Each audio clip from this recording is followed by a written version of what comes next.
Buenos días, buenas noches. Bienvenidos a su live de la noche de hoy.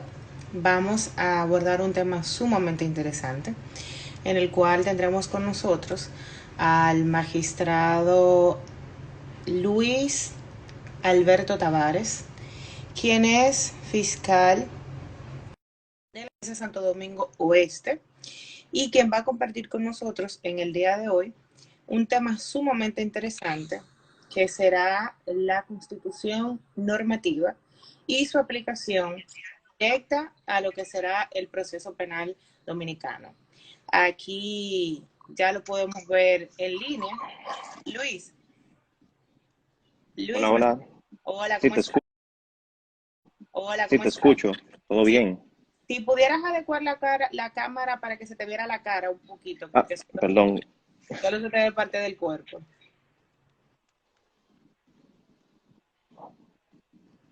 Vamos a ver. Perfecto, ahí sí. Otra vez, solo se te ve el cuerpo. Esto pedestal ahí está medio incómodo, pero vamos. Yo creo que ahí sí. Aquí sí, ahora sí. ¿Cómo estás, Luis? Bienvenido a este Todo espacio de bien, gracias. pública. Gracias por la invitación. Gracias por tomarme en cuenta para este tipo de iniciativas que favorecen mucho a nuestra clase jurídica, a nuestra población jurídica en general, ya que estos temas son interesantes que le lleguen a todos. Así es. Luis, entonces el tema que vamos a tratar el día de hoy será la constitución normativa y su aplicación directa al proceso penal dominicano. Así es. Así es, así es. Es algo, vamos a decir en términos sencillos, que bueno conocer para al momento de uno redactar una instancia, de hacer un escrito de defensa, por lo menos tengas esas herramientas y la pueda alegar ante un eventual juicio, ¿no? O en su defecto en una audiencia cualquiera, desde la medida de coerción hasta el simple arresto que se haga de un ciudadano. Entonces son interesantes estos elementos, ya que la Constitución en sí se aplica para todo, aunque muchas veces uno no la menciona, pero realmente se aplica para todo. Así es. Estamos viendo realmente lo que es una transversalización del derecho constitucional, donde actualmente todas las ramas del derecho pues tienen algo que ver con lo que son los principios rectores de lo que de lo que es nuestra Constitución dominicana. No, de hecho es así, es así. El proceso de constitucionalización de los procesos eh, que ha entrado ya, eso es lo que vamos a votar en breve, que ha entrado ya con lo que es el neoconstitucionalismo, que es lo que ha venido trayendo esas transformaciones, para así tener lo que es un verdadero Estado constitucional de derechos. Así es. Pues nada, Luis, no sé si quieres empezar ya a abordar el tema o esperamos unos minuticos más a que se vayan integrando más personas. Recordarle a todas las personas que nos están sintonizando el día de hoy que pueden en la parte de abajo escribir cualquier pregunta, duda o comentario con relación al tema y que agotaremos unos momenticos dentro de la exposición o ya al momento final para entonces ir abordando todas las preguntas e inquietudes que puedan tener. Sí, yo creo que ya podemos iniciar porque creo que hay algunas 20 personas Exactamente. y como iniciamos con una parte que es mayormente histórica, podemos decir, la parte más interesante es la parte cuando uno hace la concatenación de los principios que se encuentran tanto en la Constitución como en la Ley 76-03, que es el Código Ujú. Procesal Penal Dominicano. Así es. Pues vamos a dar Bien, inicio entonces formalmente. El escenario es suyo. está bien, muchas gracias. Bien, buenas tardes a todos, bienvenidos a los que se están integrando. Como ya le había dicho mi estimada compañera Dalquiris, mi nombre es Luis Tavares. Soy actualmente fiscal en Santo Domingo Oeste, adscrito al Departamento de Litigación. Y vamos a hablar de un tema interesantísimo, un tema que está de boga en los últimos tiempos, que es la Constitución como norma, o la Constitución normativa, como bien también se dice, la cual podemos decir que cuando hacemos referencia a lo que es la Constitución como norma o Constitución normativa, estamos hablando de aquella Constitución que surge a través o emerge, mejor dicho, de los Estados Unidos, pero no echa raíces propiamente a finales de la Segunda Guerra Mundial, ya que se empezaba a consolidar lo que es el neoconstitucionalismo, que es en sí el movimiento que sí considera a la Constitución como una norma jurídica. No tan solo una norma jurídica cualquiera, sino una norma que es superior a las demás y que las demás normas que pertenecen a un ordenamiento jurídico determinado deben de estar cónsonas a lo que establece la propia Constitución. Realmente las constituciones contemporáneas, que son producto como ya he dicho, del Estado constitucional, comprenden el carácter normativo de la Constitución, es decir, que ubican jurídicamente la Constitución como norma, no como una norma cualquiera, como ya decía, sino como una ley fundamental y suprema del ordenamiento jurídico del Estado, tal como lo establece nuestra propia Constitución en el artículo 6, que nos habla sobre versa sobre todas las personas y órganos que ejercen potestades públicas están sujetas a la Constitución como norma suprema y fundamento del ordenamiento jurídico del Estado. Continuando con esa parte, se establece ya la cláusula de penalidad, que en consecuencia, toda ley, decreto, reglamento, ordenanza, acto que sea contrario a la Constitución serán nulos de pleno derecho. Entonces, ¿cuáles son las características propias de la Constitución normativa? Bien, como ya dijimos, es una ley fundamental. La Constitución normativa es fundadora de la sociedad política, pues define los principios y reglas según las cuales serán resueltas las cuestiones comunes y generales, por oposición a las cuestiones particulares privadas que son regidas por reglas de la sociedad civil. Es considerada una ley suprema porque ya está revestida de una supremacía constitucional, de un principio, como yo lo había mencionado en el artículo 6. Es una ley superior a todas las leyes hechas por los gobernantes, específicamente las leyes votadas por el Poder Legislativo y promulgadas por el Poder Ejecutivo, están subordinadas inmediatamente a la Constitución. También está revestida la Constitución normativa del principio de primacía, que no tan solo es una norma superior, sino que también es considerada la primera norma o la norma primeriza a la hora de tomarse en cuenta para alguna controversia. La Constitución normativa, como característica, es una obra que se da a un pueblo libre. Cuando hablamos que es una obra que se da a un pueblo libre, estamos haciendo referencia a que la Constitución no surge de un poder divino, no surge ni de Dios, ni de un monarca, ni de un faraón, ni de un caudillo, ni de un líder revolucionario. No surge del maná que llega del cielo. Es una obra totalmente humana, el acto de una comunidad de hombres y mujeres que se afirman libres y que para permanecer siendo libres se fijan ellos mismos su propia ley o constitución.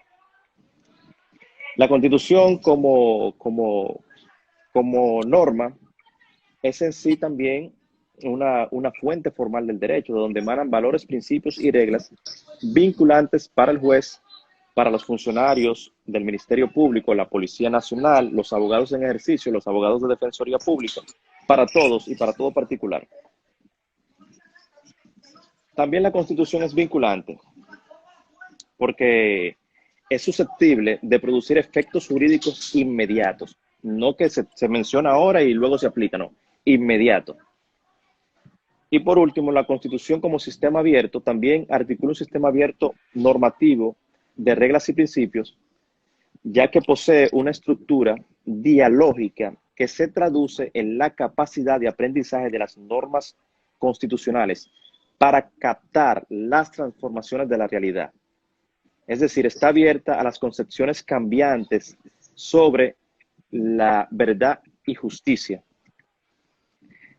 Lo que queremos decir con esto es que no está aislada lo que está pasando en el mundo. Nuestra Constitución, al ser una Constitución normativa, se puede decir que se autoconfigura a través de los principios para poder traer las cosas que están funcionando en otros estados y aplicarlo a la nuestra, siempre y cuando no altere el núcleo esencial de la misma.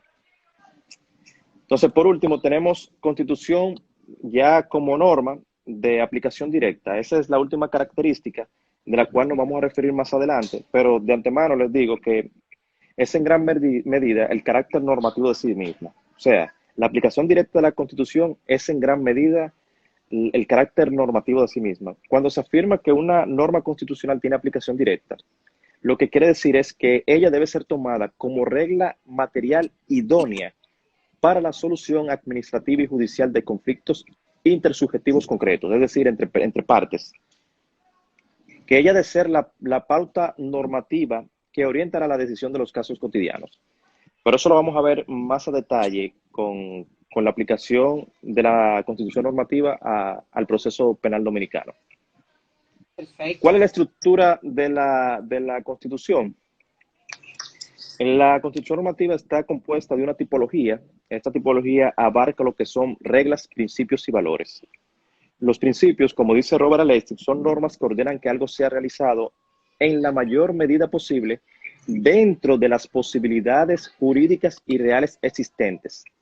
Son ante todo mandatos de optimización que se caracterizan por el hecho de que pueden ser cumplidos en diferentes grados y que sobre todo que la medida debida de su cumplimiento no solo depende de las posibilidades reales, sino también jurídicas. En cambio, las reglas son normas que solo pueden ser cumplidas o no. Así de sencillo. De acuerdo a Robert Alexis, tanto las reglas como los principios son normas porque ambos dicen lo que debe de ser. La diferencia radica principalmente entre principios y reglas. Es que solo los principios cumplen una función propiamente constitucional, es decir, constitutiva del ordenamiento jurídico. Y las reglas, aunque estén escritas en la Constitución, vienen siendo más leyes reforzadas por su forma especial de adopción. En cambio, los valores, por otro lado, son convicciones profundas de los seres humanos que determinan la manera de ser, orientan su conducta y sus decisiones. En el preámbulo de la Constitución, ahí se abarcan la mayoría de los valores que se encuentran en ella, de forma explícita. Implícita se encuentra ya a través de los derechos fundamentales que están consignados en la Constitución. Entonces, dentro de la estructura también de las constituciones normativas, tenemos lo que son las normas de derechos fundamentales y garantías. El caso nuestro, en nuestra Constitución, la estructura comprende, por un lado, esas normas de derechos fundamentales, pero también contempla normas de organización.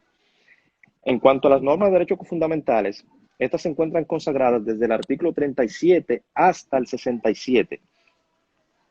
Y la Constitución Dominicana cumple con todos los requerimientos para ser considerada una constitución normativa, tal como establece Jorge Prats, que la parte más importante de la Constitución normativa como fuente del derecho es la que contiene los derechos fundamentales.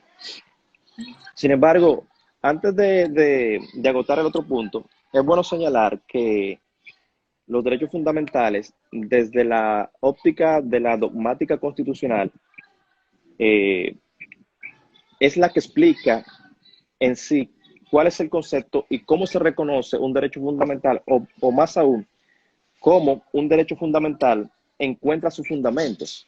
Porque no es lo mismo el derecho al trabajo que el derecho a las vacaciones. El derecho al trabajo es un derecho fundamental, pero ¿por qué? ¿Cuál es el fundamento que le otorga a ese derecho que sea considerado fundamental y al derecho de vacaciones no? Bueno, la dogmática constitucional le da una respuesta a eso y establece que la justificación para calificar un derecho como un fundamental se encuentra en el fundamento jurídico, es decir, en el reconocimiento que hace un texto constitucional de ese derecho. En las constituciones contemporáneas, como también en tratados internacionales, se ha introducido, como tenemos en el caso nuestro, un catálogo de derechos fundamentales que por formar parte de ese texto, ante un Estado, encuentra su fundamento para ser considerados como tal. Esto es lo que en síntesis establece la dogmática constitucional para el reconocimiento de los derechos fundamentales. De hecho, este es uno de los fundamentos que con el carácter estrictamente jurídico ofrece un concepto de derechos fundamentales que tiene niveles de certeza en parte. Decimos en parte porque no podemos, el derecho constitucional no se puede ver como algo cerrado, sino que siempre está abierto a posibilidades. Entonces, un concepto propiamente aceptado de derechos fundamentales, es decir, que son aquellos que se encuentran consagrados en la Constitución, es decir, en el texto que se considera supremo dentro de un sistema jurídico determinado, por el solo hecho de que el propio texto constitucional los dota de un estatuto jurídico privilegiado y se sostendría esta visión de considerar que tales derechos son fundamentales. Dicho esto, es bueno también señalar que las constituciones normativas están contenidas, contienen unos elementos de normas de organización y son las que establecen las instituciones y organismos que interactúan en el Estado. Por eso ustedes ven que en nuestra Constitución, por ejemplo, hay títulos, no lo voy a citar propiamente, pero hay títulos que establece, por ejemplo, título tercero, el Congreso Nacional, título cuarto, título segundo, el poder ejecutivo, el poder legislativo, el poder judicial. Así también se contempla lo que es, por ejemplo, el Ministerio Público, la Policía Nacional, el Defensor del Pueblo eh, y demás, y un sinnúmero de organismos más que se encuentran, porque también contemplan las constituciones normativas, normas de organización. En el pasado, prácticamente las constituciones, antes de que nosotros nos adscribiéramos formalmente a lo que es el Estado constitucional o el Estado social y democrático de derechos, nosotros solamente versábamos con nuestra constitución sobre normas de aplicación, perdón, normas de organización, y su aplicación no era tan necesaria ante los procesos jurisdiccionales, ya sea civil, comercial, laboral, penal, administrativo. Ahora no, todo eso cambió porque ya la Constitución es una norma y al ser una norma debe ser tomada en cuenta ante todo proceso, ya sea administrativo o jurisdiccional.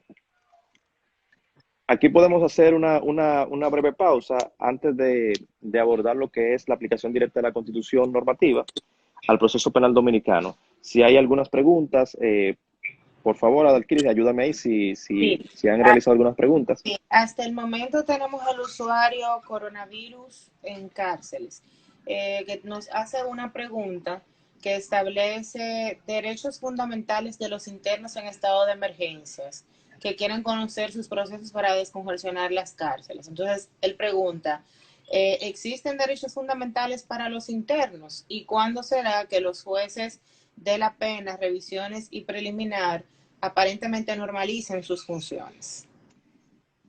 Bueno, es una pregunta interesante. Realmente, el simple hecho de ser persona, de ser un humano, ya es susceptible de derechos. De eso no hay duda. Ahora, hay derechos que en este estado de emergencia han tenido que ser limitados y no tan solo limitados, hasta suspendidos. Como por ejemplo, el derecho al libre tránsito está prácticamente limitado, pero después de las 5 el derecho al libre tránsito está suspendido por el asunto del toque de queda. Entonces, en el caso de los internos, una de las prerrogativas que está haciendo el Poder Judicial en este caso es que está movilizando los plazos. Ya hay plazos que pueden favorecer a un imputado o a una persona que esté guardando prisión, pero hay plazos que lo pueden desfavorecer. Entonces, eso es parte de lo que está establecido en este estado de emergencia. Dentro de las posibilidades para, vamos a decir, alegar vulneración de derechos fundamentales, las garantías están ahí. Tengo entendido que a partir de la semana próxima posiblemente se conozcan las revisiones. Y si se conocen las revisiones, ahí mismo se pueden alegar cuestiones de índole constitucional que den al traste de que dentro de las cárceles no se estén garantizando ciertos derechos, por ejemplo, el derecho a la salud. Como en la cárcel de La Victoria hay un sinnúmero de casos y el nivel de hacinamiento es muy alto, creo que mediante una revisión, acogiendo eso, llevando los elementos probatorios como tal, ante una revisión de medida de coerción, yo creo que le podrían variar. Entonces, ahí se podría garantizar un poquito esos derechos. Pero, como vuelvo y repito, las garantías, el habeas corpus, la acción de amparo, están ahí.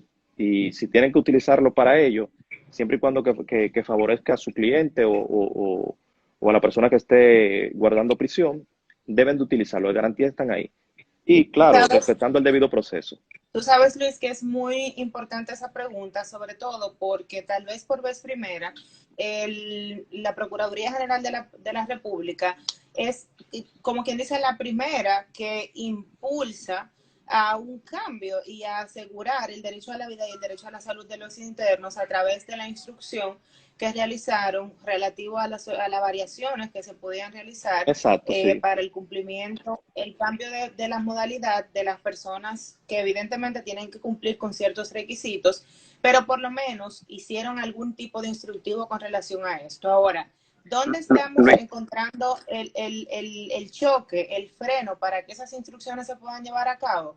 Pues lamentablemente en el Poder Judicial, que a la fecha todavía no ha designado cuáles son los jueces que van a conocer de ese tipo de procesos. O sea, exactamente, porque no se puede manejar de forma administrativa, sino que tiene que exacto. pasar por una especie de revisión con una, con una resolución motivada por el juez, que no puede ser a la sala incluso. Entonces, en verdad ahí es que está el tranque. Sí, pero Pero que tengo se entendido que a necesita, partir de la semana que viene se empezarán a conocer las revisiones de manera virtual. ojalá que así sea. Luis, tenemos otras dos preguntas. Una de ellas que es de nuestra queridísima amiga Teresa Torres, desde de México, que la conocimos Hola, en... hola Teresa.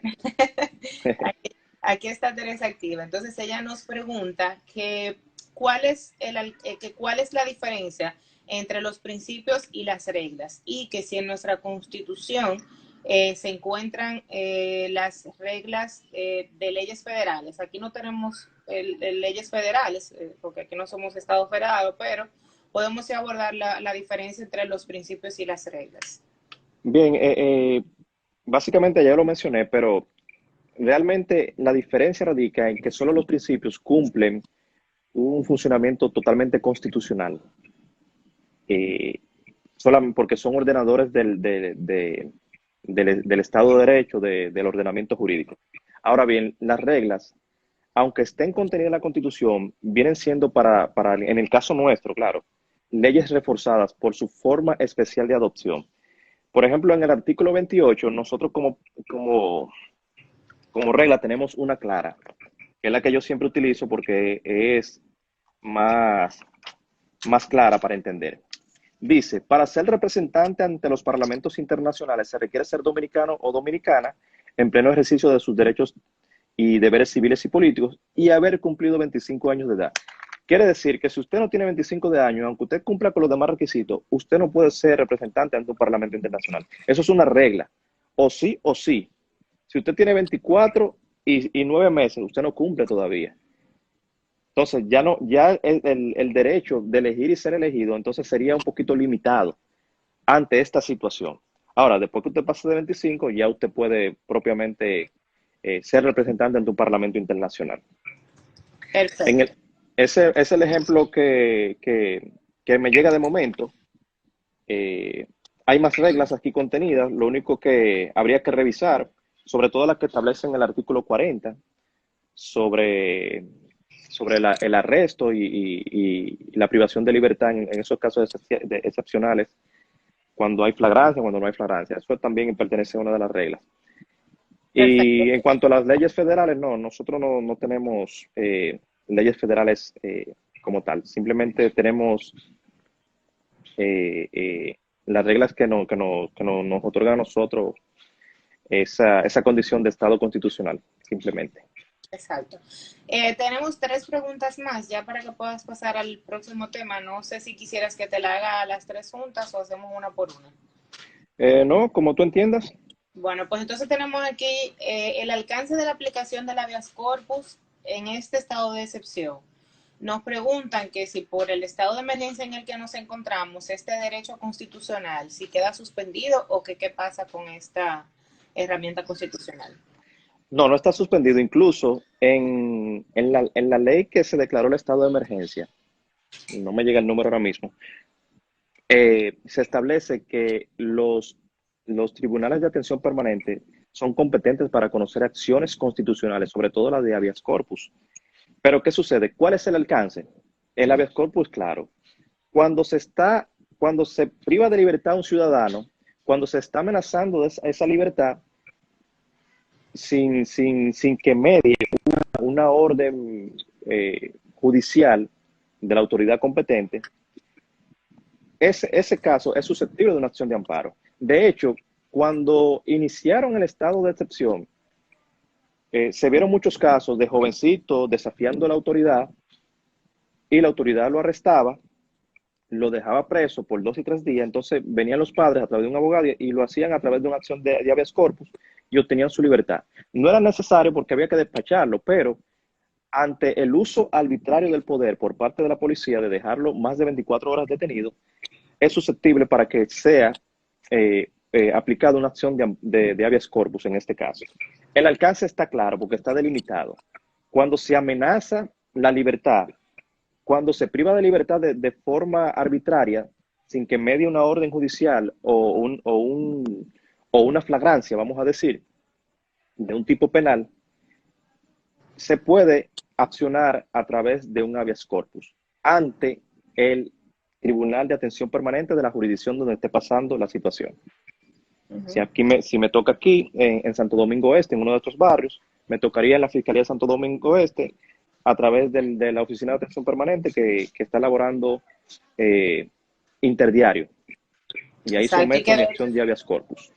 y de hecho es una de las limitaciones claras donde sí el Poder Judicial se ha referido mediante el acta del Consejo del Poder Judicial, donde sí le da facultad directa en ese estado de excepción a la Oficina de Atención Permanente para poder conocer lo relativo a los amparos y a los habeas Sí, corpus. a las acciones constitucionales per se. Exacto. Entonces tenemos una pregunta del magistrado Aurelio, que le va a dar un ataque, ha escrito como 3 veces, no te estamos ignorando, lo que pasa es que estamos esperando, yo estoy copiando las preguntas y las vamos respondiendo por parte. Él nos pregunta que cuál es tu postura con relación a la suspensión de los plazos de los procesos penales en este estado de emergencia, que si a tu entender se violenta algún derecho fundamental o la tutela judicial efectiva. Bueno, es que estamos ante un estado de excepción, algo, nosotros que somos de una edad joven, vamos a decir, de 30 años para abajo, no conocemos ningún precedente de esa naturaleza. ¿Qué sucede?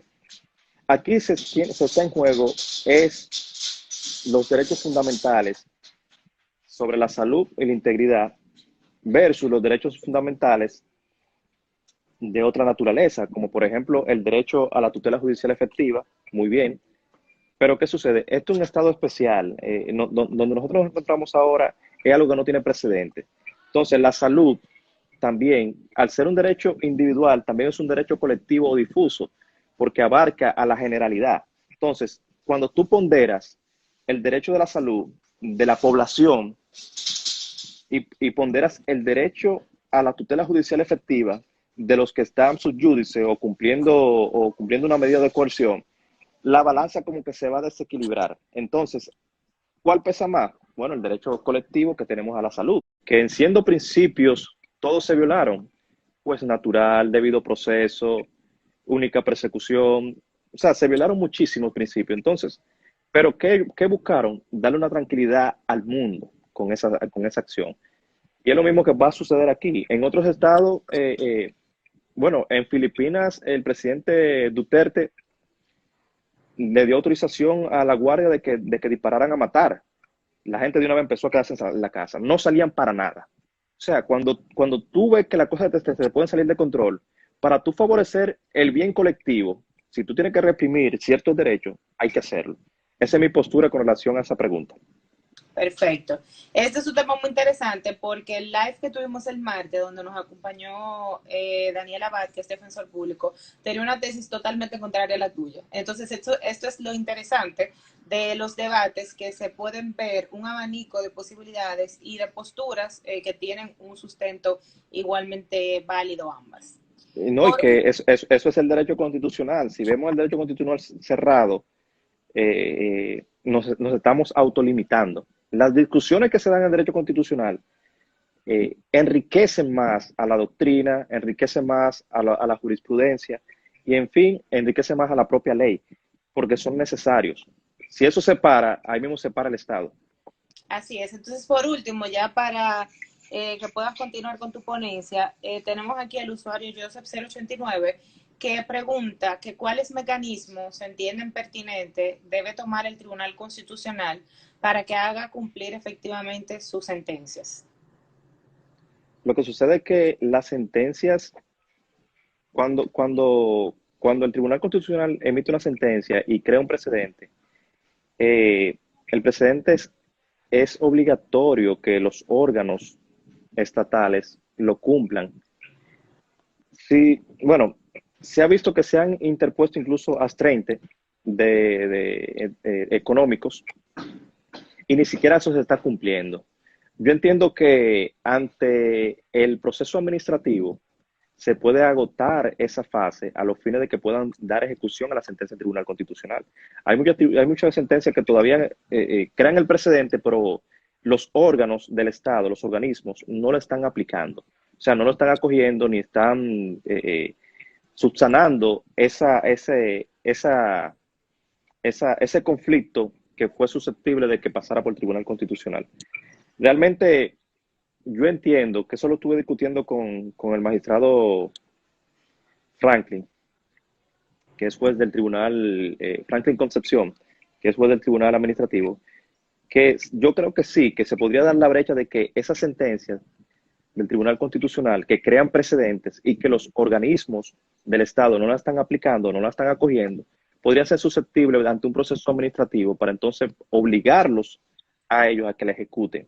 So pena de que se apliquen las sanciones administrativas que establece la ley 106-13. Perfecto, pues nada, Luis, continúa entonces con la segunda parte, porque si nos quedamos aquí, Sí, sí. Y que las demás normas que pertenecen a un ordenamiento jurídico determinado deben de estar cónsonas a lo que establece la propia Constitución. Realmente las constituciones contemporáneas, que son producto como ya he dicho, del Estado constitucional, comprenden el carácter normativo de la Constitución, es decir, que ubican jurídicamente la Constitución como norma, no como una norma cualquiera, como ya decía, sino como una ley fundamental y suprema del ordenamiento jurídico del Estado, tal como lo establece nuestra propia Constitución en el artículo 6, que nos habla versa sobre todas las personas y órganos que ejercen potestades públicas están sujetas a la Constitución como norma suprema y fundamento del ordenamiento jurídico del Estado. Continuando con esa parte, se establece ya la cláusula de penalidad, que en consecuencia, toda ley, decreto, reglamento, ordenanza, acto que sea contrario a la Constitución serán nulos de pleno derecho. Entonces, ¿cuáles son las características propias de la Constitución normativa? Bien, como ya dijimos, es una ley fundamental. La Constitución normativa es fundadora de la sociedad política, pues define los principios y reglas según las cuales serán resueltas las cuestiones comunes y generales, por oposición a las cuestiones particulares privadas que son regidas por reglas de la sociedad civil. Es considerada una ley suprema porque ya está revestida de una supremacía constitucional, de un principio, como yo lo había mencionado en el artículo 6. Es una ley superior a todas las demás leyes hechas por los gobernantes, específicamente las leyes votadas por el Poder Legislativo y promulgadas por el Poder Ejecutivo, están subordinadas inmediatamente a la Constitución. También está revestida la Constitución normativa del principio de primacía, que no tan solo es una norma superior, sino que también es considerada la primera norma o la norma primeriza a la hora de tomarse en cuenta para alguna controversia. La Constitución normativa, como característica, es una obra que se da a un pueblo libre. Cuando hablamos que es una obra que se da a un pueblo libre, estamos haciendo referencia a que la Constitución no surge de un poder divino, no surge ni de Dios, ni de un monarca, ni de un faraón, ni de un caudillo, ni de un líder revolucionario. No surge del maná que llega del cielo. Es una obra totalmente humana, el acto de una comunidad de hombres y mujeres que se afirman libres y que para permanecer siendo libres se fijan ellos mismos su propia ley o constitución. La Constitución como norma es en sí también una fuente formal del derecho, de donde emanan valores, principios y reglas vinculantes para el juez, para los funcionarios del Ministerio Público, la Policía Nacional, los abogados en ejercicio, los abogados de Defensoría Pública, para todos y para todo particular. También la Constitución es vinculante, porque es susceptible de producir efectos jurídicos inmediatos. no que se menciona ahora y luego se aplica, no, inmediato. Y por último, la Constitución como sistema abierto también articula un sistema abierto normativo de reglas y principios, ya que posee una estructura dialógica que se traduce en la capacidad de aprendizaje de las normas constitucionales para captar las transformaciones de la realidad.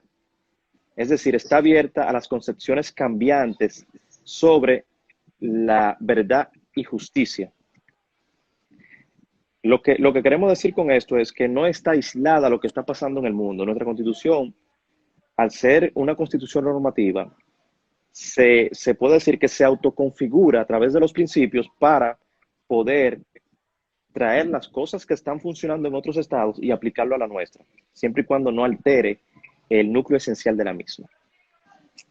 Entonces, por último, tenemos Constitución ya como norma de aplicación directa. Esa es la última característica de la cual nos vamos a referir más adelante, pero de antemano les digo que es en gran medida el carácter normativo de sí misma. O sea, la aplicación directa de la Constitución es en gran medida el carácter normativo de sí misma. Cuando se afirma que una norma constitucional tiene aplicación directa, lo que quiere decir es que ella debe ser tomada como regla material idónea para la solución administrativa y judicial de conflictos intersubjetivos concretos, es decir, entre partes. Que ella debe ser la pauta normativa que orientará la decisión de los casos cotidianos. Pero eso lo vamos a ver más a detalle con la aplicación de la Constitución normativa al proceso penal dominicano. Perfecto. ¿Cuál es la estructura de la Constitución? En la Constitución normativa está compuesta de una tipología. Esta tipología abarca lo que son reglas, principios y valores. Los principios, como dice Robert Alexis, son normas que ordenan que algo sea realizado en la mayor medida posible dentro de las posibilidades jurídicas y reales existentes. Son ante todo mandatos de optimización que se caracterizan por el hecho de que pueden ser cumplidos en diferentes grados y que sobre todo que la medida debida de su cumplimiento no solo depende de las posibilidades reales, sino también jurídicas. En cambio, las reglas son normas que solo pueden ser cumplidas o no. Así de sencillo. De acuerdo a Robert Alexis, tanto las reglas como los principios son normas porque ambos dicen lo que debe de ser. La diferencia radica principalmente entre principios y reglas es que solo los principios cumplen una función propiamente constitucional, es decir, constitutiva del ordenamiento jurídico. Y las reglas, aunque estén escritas en la Constitución, vienen siendo más leyes reforzadas por su forma especial de adopción. En cambio, los valores, por otro lado, son convicciones profundas de los seres humanos que determinan la manera de ser, orientan su conducta y sus decisiones. En el preámbulo de la Constitución, ahí se abarcan la mayoría de los valores que se encuentran en ella, de forma explícita. Implícita se encuentra ya a través de los derechos fundamentales que están consignados en la Constitución.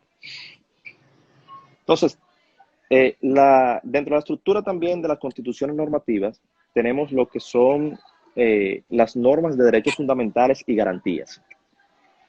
El caso nuestro, en nuestra Constitución, la estructura comprende, por un lado, esas normas de derechos fundamentales, pero también contempla normas de organización.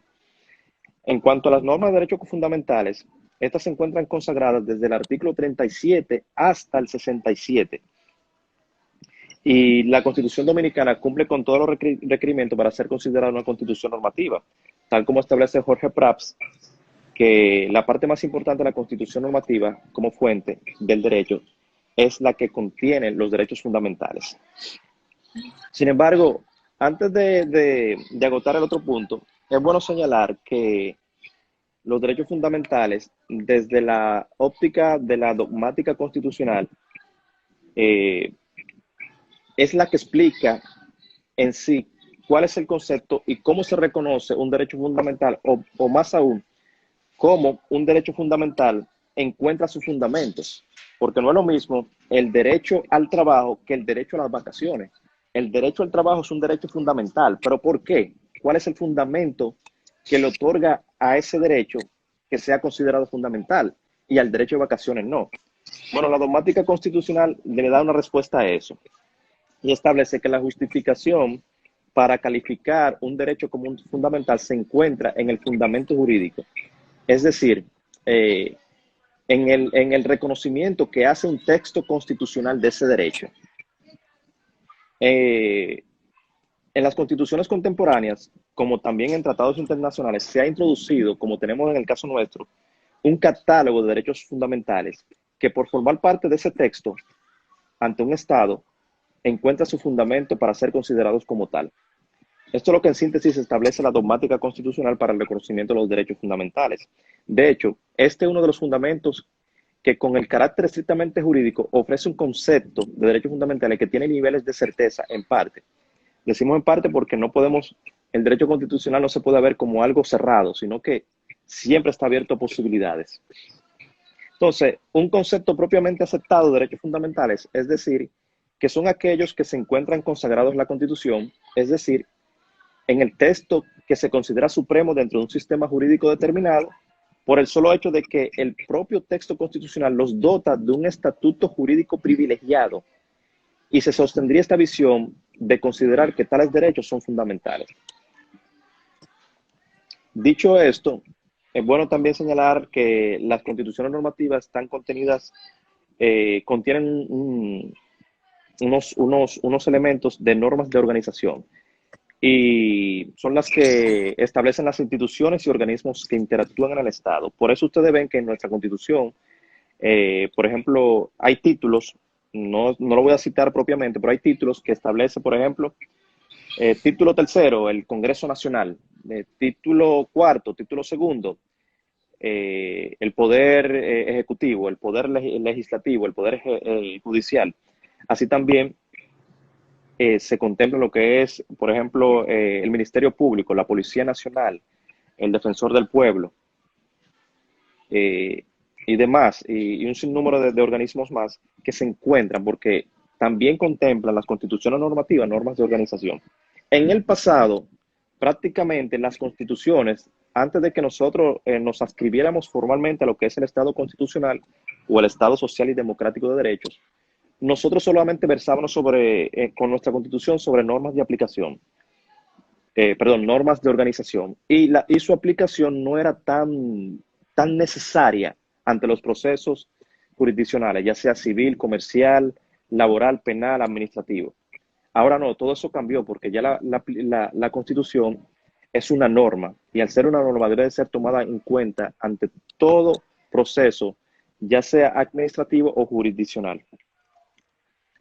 Aquí podemos hacer una breve pausa antes de abordar lo que es la aplicación directa de la Constitución normativa al proceso penal dominicano. Si hay algunas preguntas, por favor, Adalkiris, ayúdame ahí Sí. si han realizado algunas preguntas. Sí, hasta el momento tenemos al usuario coronavirus en cárceles, que nos hace una pregunta que establece derechos fundamentales de los internos en estado de emergencias, que quieren conocer sus procesos para descongestionar las cárceles. Entonces, él pregunta, ¿existen derechos fundamentales para los internos? ¿Y cuándo será que los jueces de la pena, revisiones y preliminar aparentemente normalicen sus funciones? Bueno, es una pregunta interesante. Realmente, el simple hecho de ser persona, de ser un humano, ya es susceptible de derechos. De eso no hay duda. Ahora, hay derechos que en este estado de emergencia han tenido que ser limitados y no tan solo limitados, hasta suspendidos. Como por ejemplo, el derecho al libre tránsito está prácticamente limitado. Pero después de las 5 el derecho al libre tránsito está suspendido por el asunto del toque de queda. Entonces, en el caso de los internos, una de las prerrogativas que está haciendo el Poder Judicial en este caso es que está movilizando los plazos. Ya hay plazos que pueden favorecer a un imputado o a una persona que esté guardando prisión, pero hay plazos que lo pueden desfavorecer. Entonces, eso es parte de lo que está establecido en este estado de emergencia. Dentro de las posibilidades para, vamos a decir, alegar vulneración de derechos fundamentales, las garantías están ahí. Tengo entendido que a partir de la semana próxima posiblemente se conozcan las revisiones. Y si se conocen las revisiones, ahí mismo se pueden alegar cuestiones de índole constitucional que den al traste de que dentro de las cárceles no se estén garantizando ciertos derechos, por ejemplo, el derecho a la salud. Como en la cárcel de La Victoria hay un sinnúmero de casos y el nivel de hacinamiento es muy alto, creo que mediante una revisión, acogiendo eso, llevando los elementos probatorios como tal, ante una revisión de medidas de coerción, yo creo que le podrían variar. Entonces, ahí se podría garantizar un poquito esos derechos. Pero, como vuelvo y repito, las garantías, el habeas corpus, la acción de amparo, están ahí. Y si tienen que utilizarlo para ello, siempre y cuando que favorezca a su cliente o a la persona que esté guardando prisión, deben de utilizarlo. Las garantías están ahí. Y claro, ¿Sabes? respetando el debido proceso. Tú sabes, Luis, que es muy importante esa pregunta, sobre todo porque tal vez por vez primera la Procuraduría General de la República es, como quien dice, la primera que impulsa. Garantizar otros derechos de igual naturaleza, lo va a tener que hacer. Aquí hay muchas personas que están desafiando a las autoridades. Claro, el desafío a las autoridades sí está contenido en la ley. Cuando se quieren ejercer esas prácticas desafiantes a la autoridad competente, en este caso la policía, que es la que está tomando el mayor fuego, sí establece mecanismos. Ahora, se está yendo un poquito de las manos porque, como bien hicieron la pregunta, no hay una tipificación del delito, sino que se está haciendo por analogía, que eso es incorrecto. Ahora bien, como nuestra constitución es un sistema abierto, si el Estado debe de convertirse en un Estado represivo para garantizar derechos, lo va a hacer, lamentablemente, aunque se violen principios. Es como sucedió con los juicios de Nuremberg, que en siendo principios todos se violaron, pues natural, debido proceso, única persecución, o sea, se violaron muchísimos principios. Entonces, ¿pero qué buscaron? Darle una tranquilidad al mundo con esa acción. Y es lo mismo que va a suceder aquí. En otros estados, bueno, en Filipinas el presidente Duterte le dio autorización a la guardia de que dispararan a matar. La gente de una vez empezó a quedarse en la casa. No salían para nada. O sea, cuando tú ves que las cosas te pueden salir de control, para tú favorecer el bien colectivo, si tú tienes que reprimir ciertos derechos, hay que hacerlo. Esa es mi postura con relación a esa pregunta. Perfecto. Este es un tema muy interesante porque el live que tuvimos el martes, donde nos acompañó Daniel Abad, que es defensor público, tenía una tesis totalmente contraria a la tuya. Entonces, esto es lo interesante de los debates, que se pueden ver un abanico de posibilidades y de posturas que tienen un sustento igualmente válido ambas. No, y Por que eso es el derecho constitucional. Si vemos el derecho constitucional cerrado, nos estamos autolimitando. Las discusiones que se dan en el derecho constitucional enriquecen más a la doctrina, enriquecen más a la jurisprudencia y, en fin, enriquecen más a la propia ley, porque son necesarios. Si eso se para, ahí mismo se para el Estado. Así es. Entonces, por último, ya para que puedas continuar con tu ponencia, tenemos aquí al usuario Joseph089 que pregunta que cuáles mecanismos se entienden pertinentes debe tomar el Tribunal Constitucional para que haga cumplir efectivamente sus sentencias.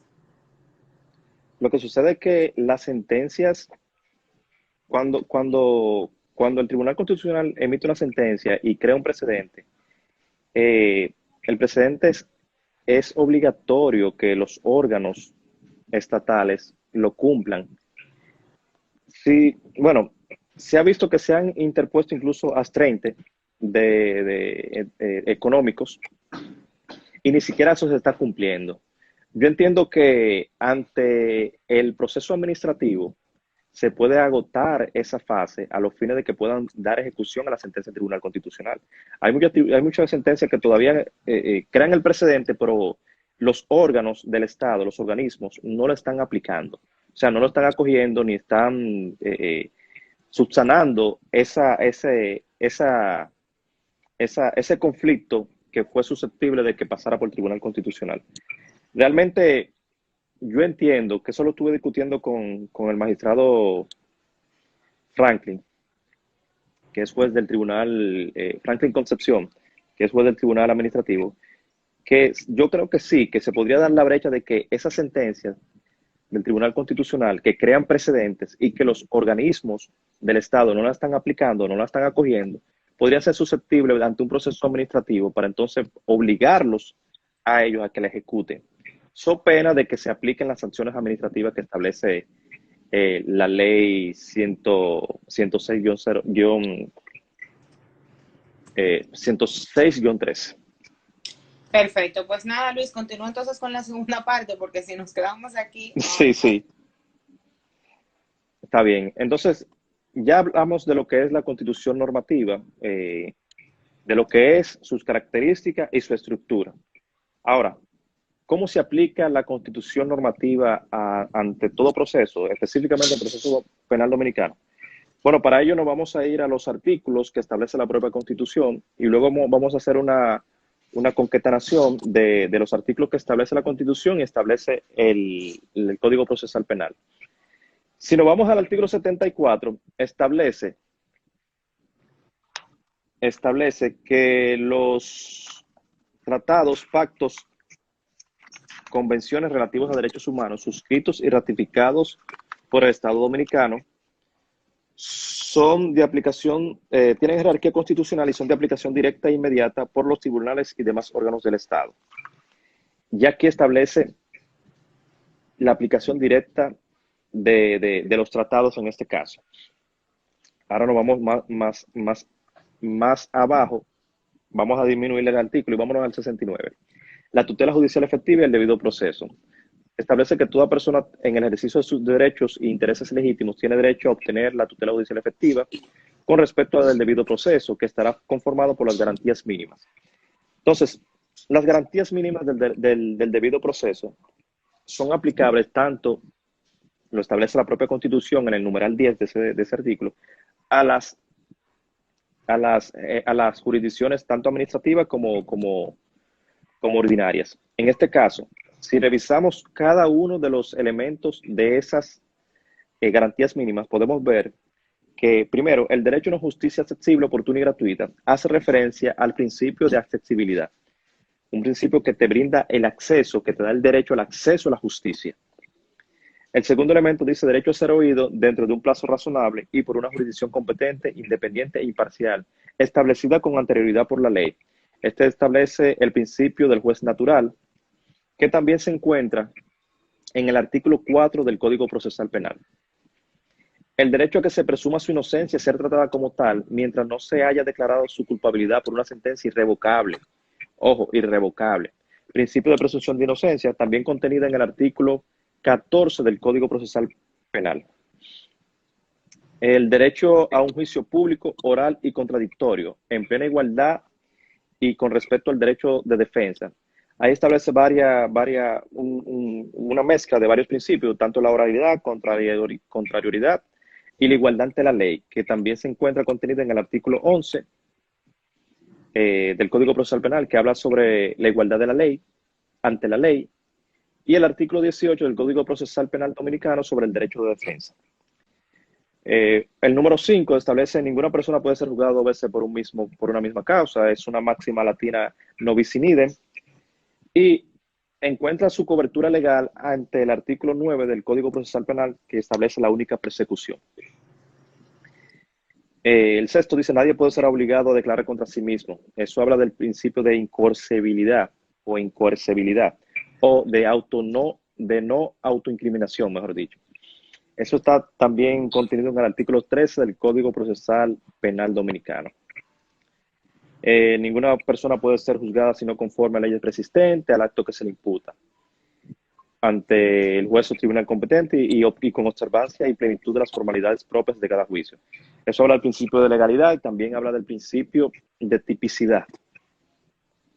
El principio de legalidad, la legalidad del proceso establecido en el artículo 7 del Código Procesal Penal Dominicano. Si ustedes se fijan, nosotros estamos analizando lo que establece la Constitución y dónde está en la ley, pero no por ello dejamos de aplicar uno ni otro, sino que a la hora de uno realizar, como ya le había dicho, un escrito de defensa, un escrito, una instancia alegando vulneraciones de cualquier índole, uno puede utilizar tanto la Constitución, tratados internacionales y lo que establece la propia ley. El número 8 establece que es nula toda prueba obtenida en violación a la ley. Eso habla del principio de legalidad de la prueba. Se encuentra consagrado legalmente en los artículos 26 y 166 de la normativa procesal penal dominicana. Y por último, todas las sentencias pueden ser recurridas de conformidad con la ley. Esto establece el derecho al recurso, contenido también en el artículo 21 del Código Procesal Penal Dominicano. Ahora bien, si abordamos la parte que compete al derecho procesal penal dominicano o al derecho procesal dominicano, tenemos que ver lo que establece el artículo 40 sobre el derecho a la libertad. Y en sus numerales, que tiene diversos, yo hice un análisis de lo que considero que son los más importantes a la hora de hacer un uso efectivo de la aplicación de la Constitución normativa. Por ejemplo, dice el numeral 1, nadie podrá ser reducido a prisión o cohibido de su libertad sin orden motivada y escrita del juez competente, salvo el caso de flagrancia. Lo que está claro, está claro. Si no existe una flagrancia, es obligatoriamente necesaria que existe o medie una orden motivada y escrita de un juez. Ahora, si existe la flagrancia, no es necesaria esa orden judicial. Eso es claro. Si no existe la flagrancia y aún así se lo llevan preso, le retienen su libertad, las acciones constitucionales están ahí. Ya dijimos que ahí tenemos el habeas corpus para estos casos.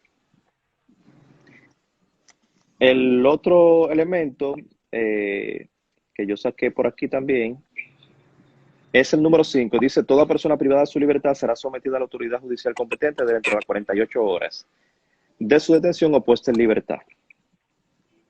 Ojo, en el caso hipotético, aquí se establece lo que es el plazo razonable. En el caso hipotético de que una persona es privada de su libertad sin orden motivada y sin que haya existido una flagrancia, todavía este artículo está dándole la cobertura a ese ciudadano de que pueda ser presentado dentro de las 48 horas ante una autoridad inmediatamente jerárquica a la persona que lo arresta. En este caso sería el Ministerio Público. El Ministerio Público de oficio, si no tiene la flagrancia, si no tiene una orden judicial motivada y escrita por un juez para el arresto, debe de despachar a ese ciudadano, aún y haya matado 20 gente. Pero si no hay orden, no hay orden, debe de despacharlo.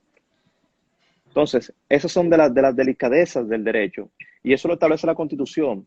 Todo funcionario que actúe conforme con la Constitución está haciendo un ejercicio ejemplar. Incluso sería necesario que todos nos pongamos a una para hacer una aplicación efectiva de la Constitución, porque así garantizamos un verdadero Estado de Derecho.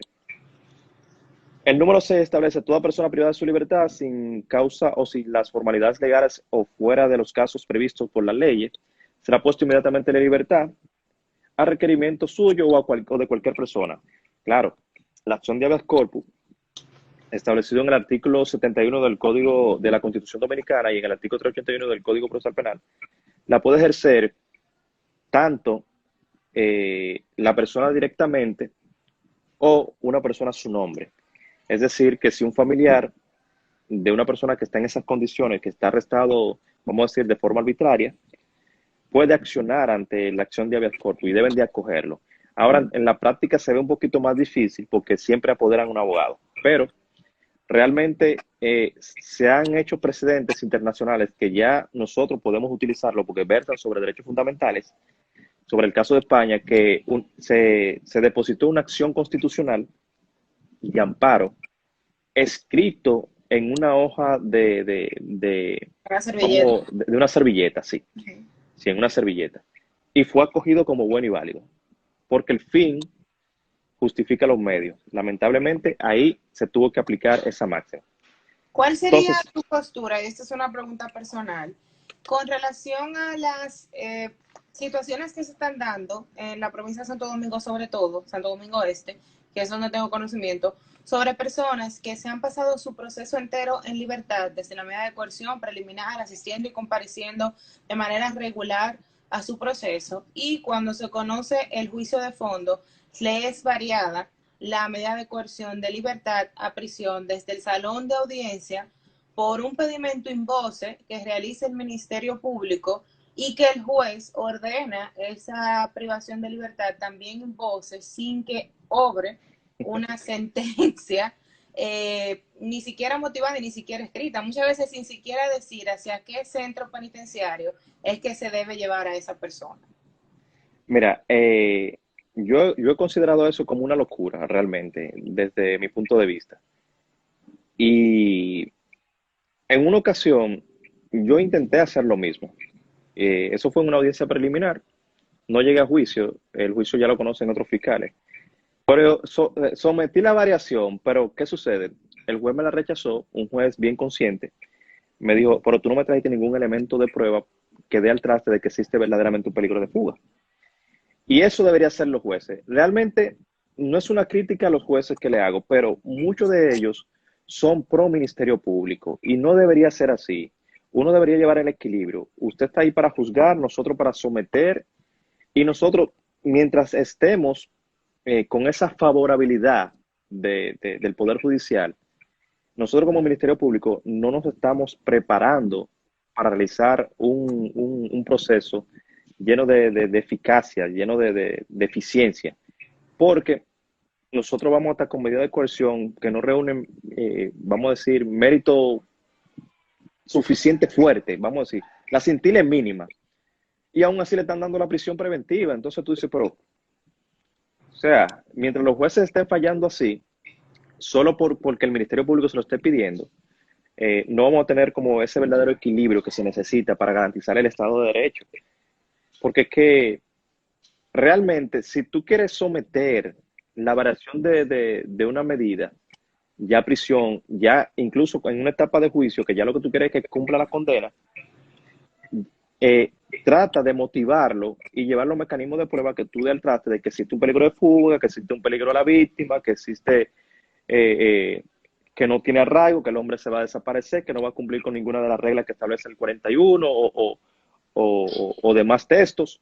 En fin, yo entiendo que es una locura hacerlo así.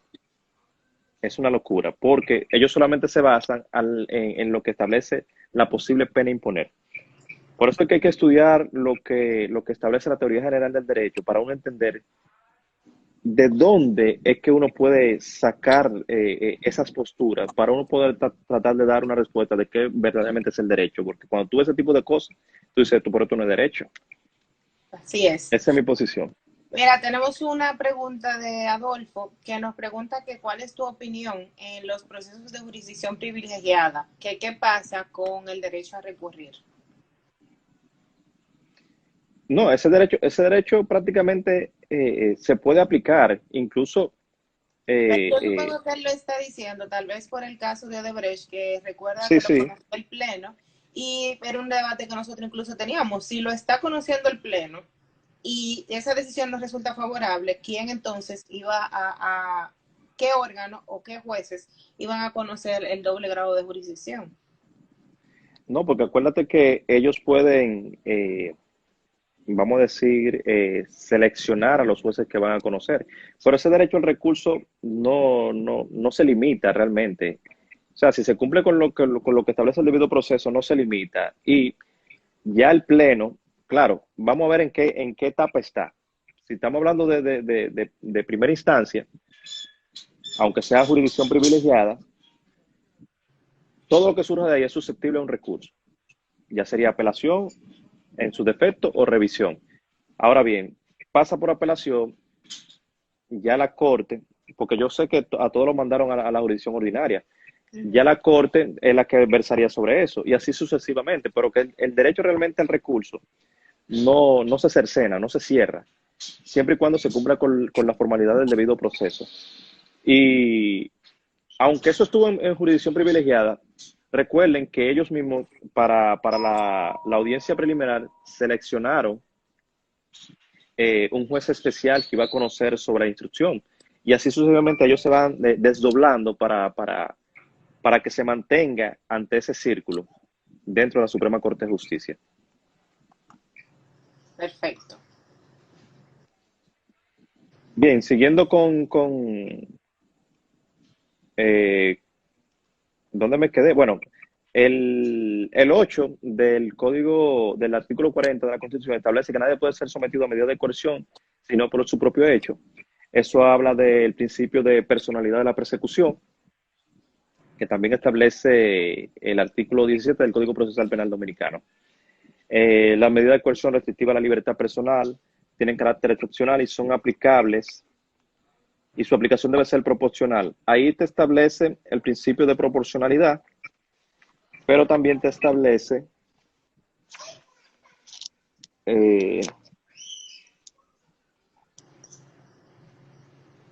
establece el principio de proporcionalidad en sí.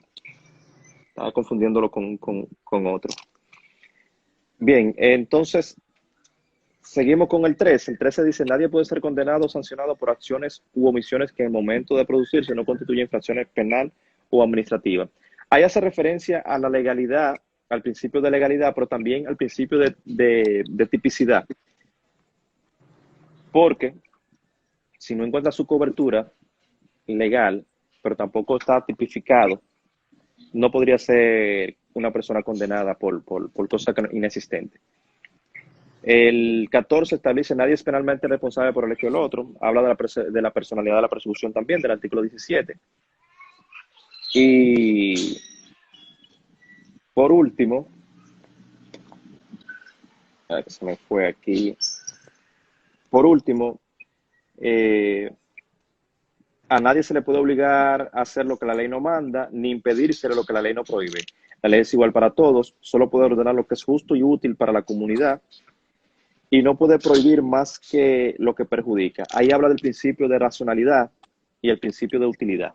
Todos esos principios contenidos en la Constitución, obligatoriamente, cuando son invocados ante cualquier instancia, el juez debe prestarle atención y debe de fallar al respecto. Porque estamos en un Estado constitucional y democrático de derechos y esos alegatos constitucionales, en virtud de que tenemos una constitución normativa, son obligatoriamente necesarios que el juez verse sobre ellos. Y es por eso que los tratados internacionales, la propia ley, son tomados en cuenta, pero la última ratio debe ser siempre lo que establece la Constitución, porque la Constitución es nuestro instrumento por excelencia, norma suprema, norma primera o primera norma, revestida de un sinnúmero de elementos que son fácilmente identificables y a su vez, ante una instancia que uno vaya a preparar para presentarla ante cualquier etapa del proceso penal, es necesario que nosotros versemos sobre lo que establece la Constitución. La Constitución, luego la ley. Y cuando nosotros hacemos ese ejercicio, nosotros estamos garantizando un mejor derecho de defensa. Bueno, sí. No, y que te iba a decir que sobre todo, ahora que tenemos hace ya un tiempo lo que es el Tribunal Constitucional, para poder llegar a exigir cualquier vulneración a derecho, es necesario que se haga ese hincapié en todas las fases del proceso, para entonces, a través de una revisión, entonces poder llegar al Tribunal Constitucional y que se puedan pronunciar sentencias. Exactamente, pero que lo interesante de todo esto es que si tú lo invocas y el juez no lo falla, tú tienes otras instancias para poder volver a versar sobre lo mismo, porque así lo establece la misma ley 137-11. Y luego, si ves que ante el Poder Judicial, pasando por todas las etapas, no se le pudo dar respuesta a esa situación, ahí tú tienes el Tribunal Constitucional que te va a dar la última palabra. Así es. Bueno, de manera que vamos a realizar, si hay algunas preguntas, vamos a tratar de contestarla humildemente. Y hasta aquí fue mi ponencia sobre el tema de la Constitución normativa y su aplicación al proceso penal dominicano. Excelente. Tengo tres preguntas. Tengo una que es sobre los tratados internacionales y el derecho comparado, que por qué son tan pocos valorados, porque aparentemente los mismos no se consideran, que no perdemos mayores recursos a la hora de litigar. O sea, aparentemente cuando en medio de un litigio uno trae una sentencia de algún otro lado, que por qué se le da tan poca relevancia a ese tipo de decisiones. Bueno, que eso ya va a partir del criterio propio del juez. Por eso que nosotros necesitamos que los jueces sean más constitucionalistas, porque el mismo artículo 74 eh, establece, establece que los poderes públicos interpreten y apliquen las normas relativas a los derechos fundamentales y sus garantías en el sentido más favorable. Si hay una jurisprudencia constitucional o una jurisprudencia que versa sobre derechos fundamentales que le dio a un caso similar una respuesta más favorable, el juez, sin que afecte en esencia el principio de legalidad nuestro, debe de acogerse a ese tipo de cosas, pero realmente va a partir del criterio personal. De todas maneras, yo le exhorto a la clase jurídica, a los abogados, que lo invoquen siempre, invóquenlo hasta que los harten, porque van a llegar a un momento que van a tener que versar sobre eso.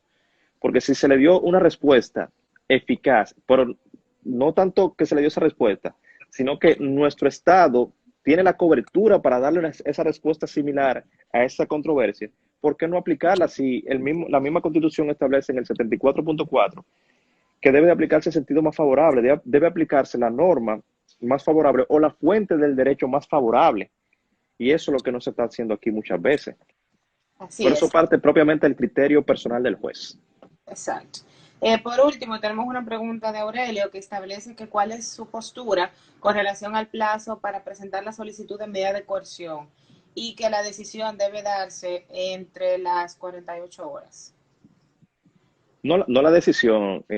Recuerda, Aurelio, que la Constitución en el artículo 40 establece el plazo razonable de las 48 horas. Tú sabes que en el pasado había un choque entre el Código Procesal Penal, que establecía 24 horas, que luego fue modificado a través de la ley 1015, para llevarlo a las 48 horas y llevarlo a ser cónsono con la Constitución. Eh, Uno lo que hace es, uno deposita la medida dentro del plazo. Ahora, la fijación de la audiencia para conocer sobre esa solicitud, ya eso va a depender del juez. A veces el juez la fija el mismo día y se conoce, a veces la fija el otro día, o si sucede alguna eventualidad, se fijan varios días posteriores, pero nunca se puede violentar lo que es el plazo razonable. Las 48 horas están ahí. Dentro de esas 48 horas, el accionar de la policía, el accionar del Ministerio Público y su eventual depósito de solicitud debe de darse. Si no, debe de poner en libertad a ese ciudadano.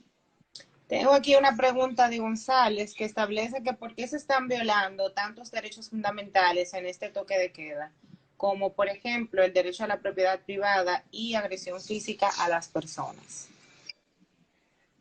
Bueno,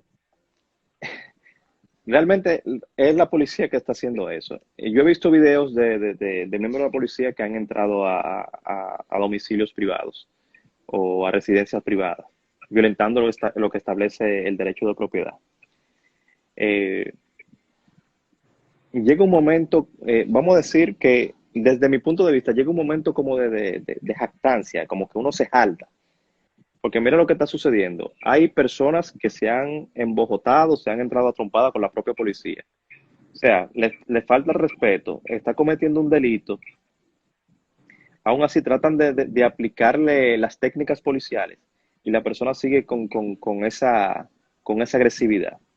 Gracias a Dios que solamente se queda en golpes de ambas vías. Porque si fuera en otro estado, como Filipinas, vuelvo y repito, ese ciudadano que de forma arbitraria agrede a una autoridad competente, no la estuviera contando, porque fácilmente le pegan un tiro y lo dejan ahí. Pero gracias a Dios nosotros somos un Estado democrático social de derechos. Entonces, al ser en un Estado así abierto a los derechos, nosotros no somos represivos. Y aunque se vean que se estén violando diversos derechos fundamentales, ¿qué vale más? El derecho fundamental de esa persona que posiblemente esté contagiada, esté enferma, que pueda llevarle esa enfermedad a esos patrulleros de la policía que andan a veces entre 4 y 5 y que entre todos tienen que ponerle la mano a ese ciudadano para calmarlo, para someterlo a obediencia, para someterlo a la autoridad. ¿Qué vale más? Los derechos de esas 5 personas, de esos oficiales, porque son personas a pesar de todo, o el derecho de esa única persona que por su no sometimiento a la autoridad, su altanerismo, su arbitrariedad personal, su orgullo, lo está llevando a cometer ese tipo de cosas. Entonces, el Estado debe garantizar el derecho de todos, pero si tú faltas a tu deber Luis, ciudadano, discúlpame que te interrumpan, ya no quedan 3 segundos para que se acabe el live, así que preguntas, vamos a abusar un poquito más y vamos a hacer este de 15 minutos. Les recordamos a todas las personas que nos están viendo que Litigación Práctica, como siempre, comprometida con su comunidad jurídica, pues está programando actividades de esta índole básicamente los martes y los jueves. Siempre los días martes y los jueves pues estamos tratando de llevar un contenido diferente, un contenido fresco, para no solamente apalear el tema de la pandemia que estamos enfrentando, sino también mantener el acervo cultural y jurídico de una manera adecuada, ¿no? Vamos a esperar que el magistrado Luis me solicite el acceso nueva vez para que se pueda conectar otra vez y hacerle la pregunta que queda en el aire y entonces pues poder despedir de manera formal el live del día de hoy. Como siempre, agradecer a todos por el placer de su sintonía, de poder contar con ustedes para este tipo de actividades. Y nada, el martes o el jueves próximo, pues nos volveremos a ver con otros exponentes para continuar con este quehacer jurídico. Déjame escribirle al magistrado Luis para terminar con la pregunta que le estaban haciendo y pues que termine su idea. Recuerden que si tienen alguna duda, alguna pregunta, algún comentario, pues pueden hacerlo por esta vía y con mucho gusto pues se los vamos a estar respondiendo. También recuerden que el sábado 9 vamos a tener un taller acerca de derechos constitucional, su amenaza y la vulneración de los mismos y cuáles serían las vías idóneas para poder acceder a ellos. El martes va a estar con nosotros Harold Modesto. No recuerdo ahora exactamente cuál es el tema que va a tratar. Déjame ver si lo ubico por aquí.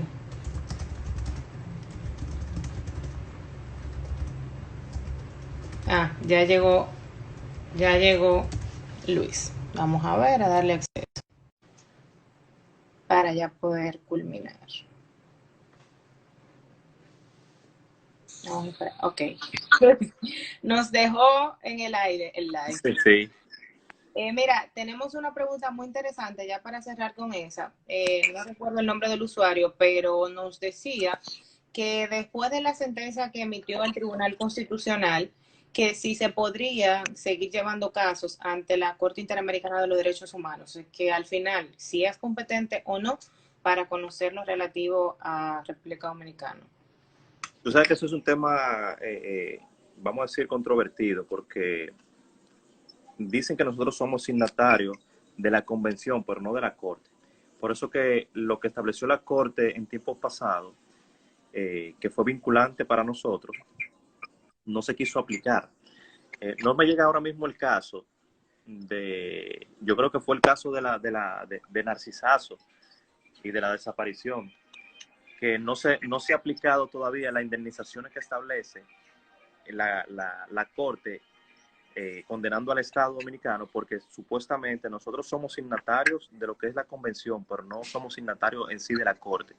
Algo que todavía está en el debate ese tema realmente, pero hay que seguir intentándolo. Si uno no se encuentra satisfecho con el Tribunal Constitucional, vamos a abogar allá y después que vengan las transformaciones sociales, a lo mejor sí se puede resolver este conflicto y somos ya vinculantes a lo que es la sentencia de la Corte. Ven, bebé. Así es. Sobre todo que muchas de las sentencias del Tribunal Constitucional incluso tienen sentencias de la Corte Interamericana de Derechos Humanos como parte de su motivación. Entonces hay un poco... Sí, es contradictorio, es contradictorio. Y Así es. eso realmente hay que ver qué es lo que ellos van a hacer, pero deben de fijar una posición clara. Así es. Bueno, pues nada, entonces, si tienes algún comentario o conclusión final para ya despedir el live del día de hoy. No, simplemente exhortarles a la clase jurídica que se mantengan leyendo, se mantengan hojeando la Constitución. Si pueden buscar lo que es la Constitución comentada, que aparece gratis en Internet, leerla, porque de cada artículo prácticamente surge un valor, un principio, una regla que son aplicables y eso es lo que nos va a enriquecer a nosotros. La diferencia de un buen abogado y de un abogado es si nos mantenemos actualizados y nos mantenemos leyendo. Por eso yo tengo aquí, miren cómo que yo estoy, miren, tratado, derecho constitucional, la constitución, hasta la Divina Comedia, porque hay que leer de todo. Así ¿Me es. entienden? Entonces, eso es lo que yo le exhorto a la clase jurídica en general, que se mantengan actualizados, leyendo, si se quieren seguir fortaleciendo, es mi recomendación. Y de nada, exhortarle nuevamente las gracias al equipo de litigación práctica, a Aurelio Valdés, a Dalkiri Espín, mi compañero de litigación Adolfo, allá en La Victoria. Nada, estamos por aquí y gracias por la oportunidad y espero que le haya llenado las expectativas a mi clase jurídica, que siempre Claro. abogo por tratar de fortalecerlo, porque yo soy de las personas que dice que el conocimiento que no se comparte de nada sirve. Así es. A ti muchísimas gracias por contar con nosotros, por permitirnos este espacio y pues poder dar de tus grandes y buenos conocimientos, como siempre, una posición, una postura brillante y qué bueno que no te apartas de lo que son las normas constitucionales, independientemente de todo, una persona sumamente clara que dice las cosas como tienen que ser. Así que muchísimas gracias. Este espacio es tuyo para cuando tú quieras pues solamente nos dices y aquí Bueno, estamos a tu disposición. está bien, pues muchas gracias. Muchísimas gracias, Luis. Feliz resto de la noche. Igual ustedes. Bye bye. Entonces, chicos, les decía que el jueves vamos a tener a Harold Modesto con el tema Derecho Penal y Riesgos Futuros, reflexiones a partir del COVID-19. Ese va a ser nuestro próximo live. El martes vamos a tratar uno de los temas que quedaron pendientes de los tres que hicimos para que ustedes decidan, voten, entren a la página de litigación práctica, busquen la foto y el tema que tenga mayor cantidad de votos, pues ese tema trataremos el martes.